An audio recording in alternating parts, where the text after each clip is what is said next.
Now assess the patient's ears. Ears can vary greatly in size and shape, but should always line up with the eyes. Inspect and palpate the ears. They should be symmetrical with no swelling, lesions, thickening, or pain. Now palpate the mastoid process behind the ear. This should not cause tenderness. Next, prepare to perform the otoscopic exam. To examine the patient's ear, hold the otoscope in your dominant hand between your thumb and fingers. Pull the pinna of the ear up and back to straighten the ear canal.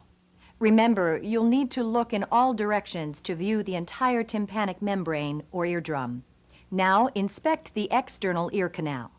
You should not see redness, lesions, swelling, or exudate. Now examine the tympanic membrane or eardrum. It should reflect the otoscope's light and should appear shiny and gray with a white periphery.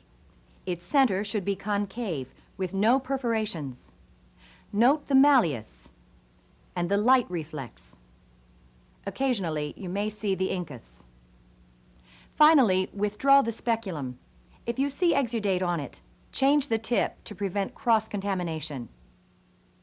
Next, you'll assess the patient's hearing by performing the voice, Weber, and Rinne tests. For the voice test, gently occlude one of the patient's ears with your finger. Then test the other ear as you stand 1 to 2 feet away from him. Ask him to close his eyes. Gently wiggle your fingers in his ear while you whisper a 2-syllable word. He should be able to repeat the word you whispered. Next, perform the Weber test to assess sound transmission through the skull bones. For this test, use a tuning fork of 512 to 1024 hertz.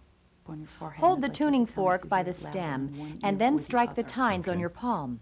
Place the stem of the vibrating fork midline on the patient's skull.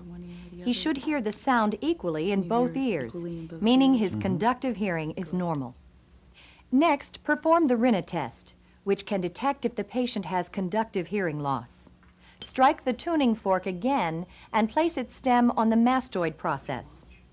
Count the seconds until the patient says he can no longer hear the sound. This indicates bone conduction, or BC.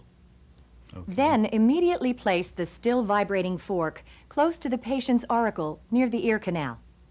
Count the seconds again until the patient says he can no longer hear the sound.